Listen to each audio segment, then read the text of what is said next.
Monica, good morning. Well, hello there, Ivana. So nice to see you. Likewise, I always love seeing you and chatting with you. And today, actually, the question is what we are doing here and how did we end up here actually at the first place?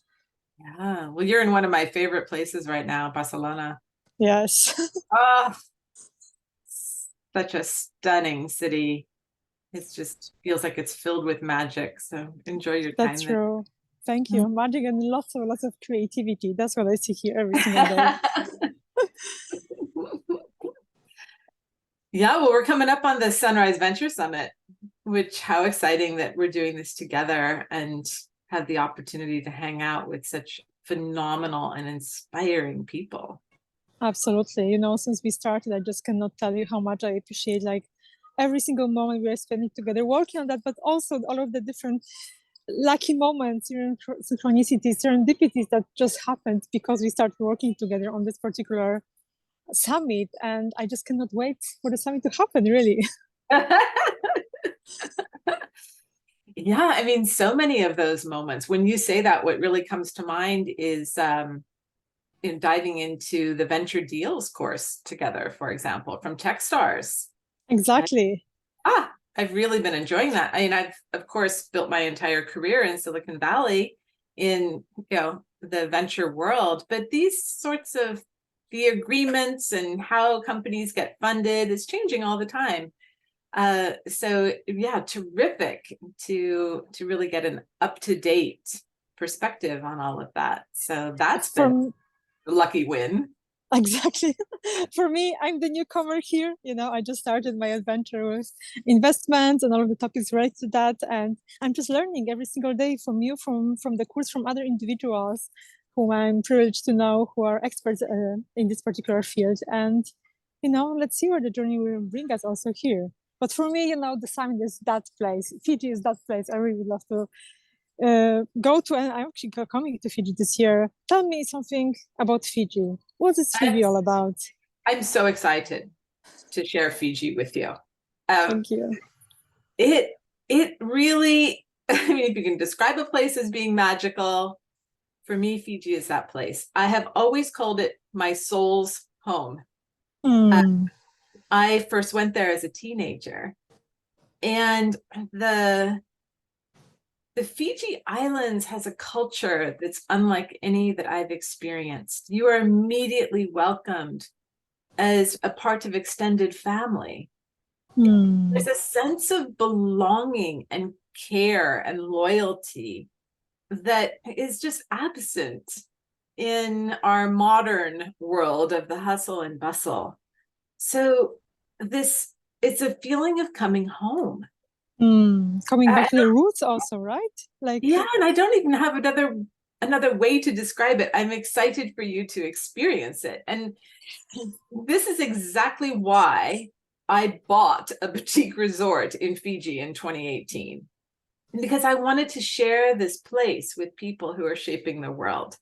I hmm. wanted to share this place with people who are making our world sparkle and give them a place to come home, to like reset, rejuvenate, gather their energy, be inspired, and also meet people from around the world to really move forward together.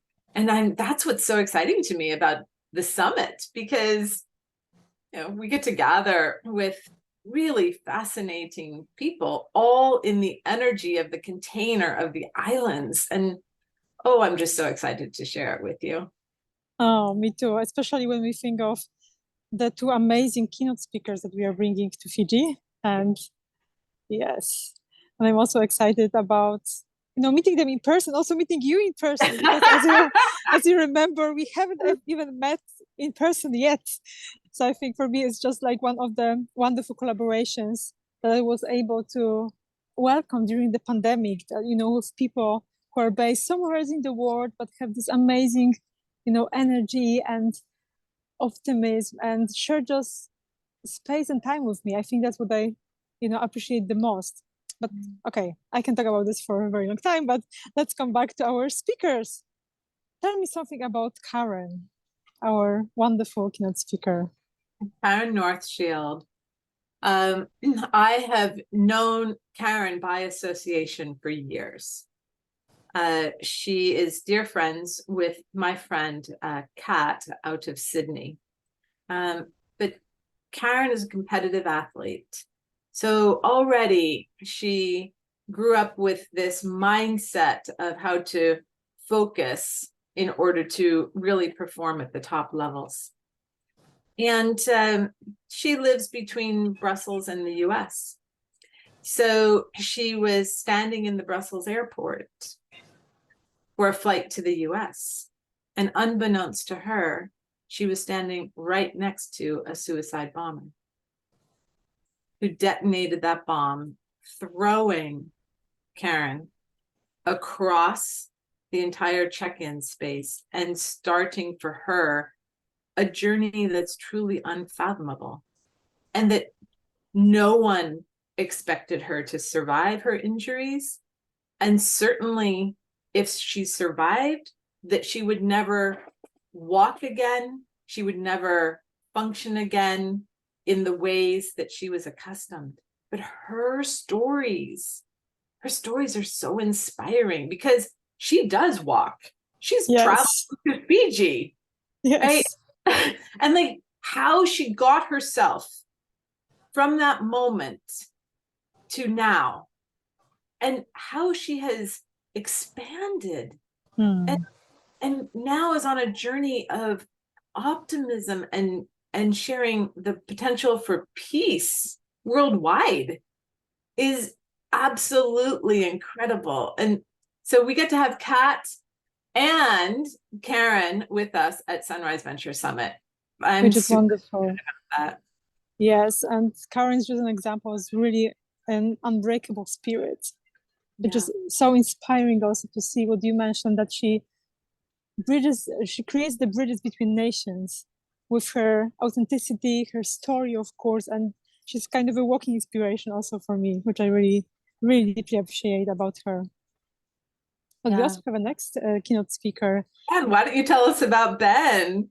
Ben, I can tell you how I met Ben. It was an incredible encounter. I met him at the Rolex Learning Center at the University of at the Technical University in Lausanne, EPFL, and he was one of the speakers at the Explorers Club Switzerland chapter event, and I just listened to him. I was just like, oh my goodness, I really would love to get to know you. And then, there was a very long event, around 6 hours, I think, with keynote speeches, different dialogues. And I really enjoyed all of them. I just thought, I just need to go and talk to this guy, because what he shared with me just really showed me, like, again, like impossible is really possible. And we had this very beautiful, heartfelt conversation about, creating the spaces and being authentic and living your spark, living your light. And that's probably something that completely convinced me, like, right away, that I would love to continue work with him. I would love to find this time and space for us to do something together, which is happening. But of course, we didn't have the conversation just about the heart space and the authentic living. We also talk about his absolutely fantastic achievements. So he's one of the people who sends his art to the space, which I think is remarkable. Reading his achievements, Ivana, like, you can't imagine that a single person has fit all of this into a lifetime so far. I think, yes, it's shocking. There's exactly. One after the next of these like incredible achievements. I'm like, seriously, this is like a single person has done this. So go ahead, yeah. Well, I can read for you his biography for sure. So one of his achievements is, getting PhD in art design and architecture. Actually, is a combination in general. If I remember that correctly, he wrote his PhD combining consciousness and art. We also talked about this, and he also told me, and I think that's exactly what showed me the importance of mentors and coaches and people who are supporting us, or people who inspire us to do different things. He shared with me that he spent lots of time with his PhD supervisor, just traveling the world, exploring different places. And this professor was extremely, extremely supportive to him on all of the different levels in his private and professional life. And I was thinking, like, that's such a privilege to be surrounded by people like this, who will just guide us and show us the way and inspire us and be our mentors or our kind of adopted family at the end, maybe a little bit, right? So that's what I also love definitely about his stories. Of course, he spent lots of time in different places, like the driest, desert in the world. He was in Arctic landscapes. He definitely spent lots of time just exploring. So that's why, of course, he's part of the International Explorers Club with the headquarters in New York. A very inspiring person. He does also other amazing things, but for me, just talking to him and kind of feeling this spark and this authenticity and this love that he's sharing with the world is just beautiful. Thank you so much for sharing that, Ivona. But I want to give anyone who's listening an opportunity to hear about your work as well, because I consider you a keynote speaker for this event. So why don't you share a little bit about your passion for creativity and how that came about and how you operate in that vein today? That's such a great question. Thank you for asking that. My creativity was suppressed for a very long time. So I was born in a communistic country. I grew up in a democratic country, but of course, nothing much has changed when it comes to mindset or the culture in general. And for many years, I just suppressed my creativity, and my creativity, I call it like she was kidnapped at the age of 16 when one professor came to me in the classroom. We all were sitting, and he came to me, put my essay on the table and said, like, you failed, it's impossible that you wrote this essay. And surprisingly, the essay was about love. And of course, I wrote this essay, just to make clear. I spent the whole weekend writing this essay. And I was so disappointed. Like, I think I just experienced this shock that I just took the papers and I left the room. And why did he think you hadn't written it? Because it's impossible for a 16-year-old girl to write this type of wise essays. Oh, interesting. Oh, well, my goodness. I mean, I was just channel surfing, and ended up watching a whole documentary with Taylor Swift and her transformation over the years into someone who's really now using her platform and voice for activism. And there's no doubt that she would be able to write that type of essay at 16. She was already performing on some of the, largest stages in the world. So to imagine that a 16-year-old couldn't write something of that magnitude, that's so interesting in and of itself. Yes. And that's why I called that moment, the kidnapped creativity moment. I got at the end, everyone believed me, and I got the perfect mark for that. But I think it really broke something in me. So for many years, I just kind of suppressed also my creativity. And at some point in my late 20s, I was like, I cannot live like this any longer. I just have all of these ideas and all of this, things to do and everything, and the dreams I would love to really make to come true. And I just started working on the situations, on the trauma I experienced at the time, in a way, and I healed from that. And since that time, since my late 20s, I'm just like, I can do everything. And that's how my passion for creativity in general came back to me. And that's how I started not just writing, but also doing other stuff, creating, definitely learning a lot about creativity from different professionals in this field, but also creating my own methodologies, creating safe spaces for people, creating, workshops where people could really embrace their creativity as well. And with that, I remember I had my first workshops in 2017 in Zurich at one small cafe. And since then, I just developed many more methodologies, and I run definitely many more workshops globally. And I spoke about this a lot. And I think creativity is the part of us that, we need to embrace that. We need to tap into our creative potential, really, to create whatever we want in life. It can be innovative solutions. It can be, writing. It can be whatever we really please, creating a house or building a house or traveling the world. I think we are all intrinsically extremely creative, and we need to come back to our roots of creativity and embrace the world, our inner world, also as it is in general. So that's a little bit the story. But I'm the lucky one, really. I'm the lucky one because I really, at some point, I just decided to face my fears and just go with everything, just heal from what happened and just go with. It's very courageous.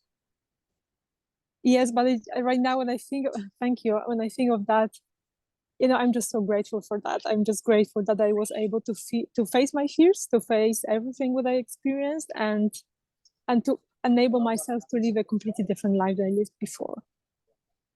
And that's why right now I'm just excited to share all of that also at the Sunrise Venture Summit, but also on other stages in the world. Lovely. Beautiful. Well, everyone benefits from hearing that story. That's when we make these journeys for ourselves, we're not just doing it for ourselves. We're also kind of leading the way. We're leading by example when we have the courage to step from one environment to another, and people see that. Like, how are you doing that? I'd love to be able to step from this environment to another. Tell me what that journey is all about. That's inspiration right there. So thank you. What a joy. But I love also your story. I love your story about how you end up doing quantum surfing and how you lived the quantum surfing your whole life, I assume, right? So could you share a little bit more about this? How you end up creating quantum surfing courses for people, or in general teaching quantum surfing? Yeah. I've had a number of influences in my life. I have worked in entertainment. I worked at Lucasfilm, which is George Lucas's company, for the creator of Star Wars. So I've had the opportunity to be on the leading edge with creative thinkers and innovators. I was with Accenture when I first came out of undergrad, and I was so serendipitously assigned to Paris out of the New York office, and I was automating the Paris Stock Exchange. I had graduated with my degree in computer science, and here I was on this new path of taking technologies and applying them in ways that could speed up, in this case, the matching of trades and allow the bourse to do a higher volume. And I then worked in, and I still continue to collaborate with people here in Silicon Valley, which is where I am right now, before I head to Fiji in 2 weeks. And I am always fascinated by people who have ideas that fundamentally shape our world, and how to bring those ideas into reality, how to make them real, how to have impact, right? How to match the seed of an idea to its eventual manifestation, if you will. And so I've been experimenting over the years for myself with these ideas. And as I experimented, I found that I was starting to operate from a more expansive perspective, a more expansive position of consciousness.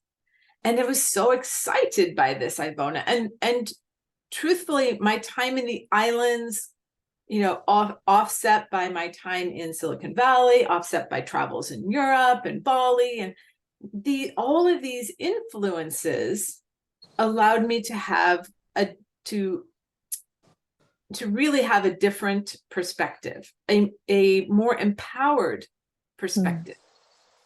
And I said, I have to share this with people. Like, the way that I'm seeing how you can operate in the world optimally to create and have impact, is something I must share. So then I started saying, well, how am I going to share it? And so at first I just said, let me explain to you what I've discovered. And you know what? Can I tell you? That didn't work at all. Not at all. Not the least little bit, because I was describing something that people didn't have a way to connect to what I was saying. So then I kind of started sifting back through lots of different influences that I had experienced. And one was how to become predictably lucky. There's been a lot of research in this area. And what the research shows is that if you want more luck and serendipity and delightful coincidences in your life, then you simply adopt lucky behaviors. The difference between lucky people and unlucky people is that lucky people behave differently, sometimes in very surprising ways, sometimes in ways that we would say are distracted or off task. And so I decided, I think if I teach people how to be lucky, they would have different experiences of the world around them, delightful experiences, and so would start to be able to see this perspective that I have on the dynamics and the beauty of our world and our ability to act as creators in that world. So yes, I teach people how to be lucky, and it often results in this gorgeous journey of becoming your most empowered self, but no longer from a place of pushing or striving, from a place of simply understanding that the creative seeds inside of you are absolutely golden. And Yes. that your expression, the true expression of you is really needed. Like in whatever form your expression takes. You could be a classic artist, like maybe you create on canvas, maybe you're a recording artist, right? But for me, the expression that really excites me over and over and over is this sense of I have an idea to create a sustainable business and making that shift into making it real. For me, that business is the expression of the artist. And so, yeah, funny that that's been the on-ramp that has allowed me to most rapidly share this broader perspective with people, is simply by starting practices to be predictably lucky. Yeah, which is wonderful. And I can just confirm they're working. Yeah, we're having fun with those at the moment, aren't we? Exactly. Yeah. Which is beautiful. And I would love to just wrap it up with a short question. How do you envision 2024 after the Sunrise Venture Summit? This is such a lovely question, because this is exactly why we put the summit in this time frame. Yeah. Of closing out 2023 and moving into 2024. For me, and I know this isn't just for me, because this has happened to all of us. For me, the last 3 years have fundamentally shifted. Who would have thought we would find ourselves in a global pandemic, right? And for me, during that time, I also found myself in lockdown in the Fiji Islands, alone, but playing in the islands with friends who were similarly in lockdown. I also became an empty nester in that time. My children were not able to get back into Fiji, and as young 20-somethings, they've now established themselves in the world. And this combination has now put me here into walking into 2024 to say, I feel like I have an opportunity to create again. And I have become very clear that I personally derive great joy from creating with others. And maybe that's especially accentuated because I was by myself for 2 years during pandemic lockdown, right? So I'm like, okay, it's time to go have fun in a global sense with amazing people and really come together in such a way that what we have in combination provides value. And so I'm just like looking at 2024, knowing some of the offerings in what I do, what's flowing into 2024, but I'm also excited to put together new offerings that come as a result of those collaborations. So an exciting year to come. Absolutely. I cannot wait for 2024. Perfect. Thank you so much, Monica, for this very short chat today. We'll be back next week. It was probably a longer chat given it's our first. So Yes. yeah, a lot to catch up on, but amazing to see you, Ivona, and lovely to spend this time together. Likewise. See you then next week. Perfect. Bye. Bye.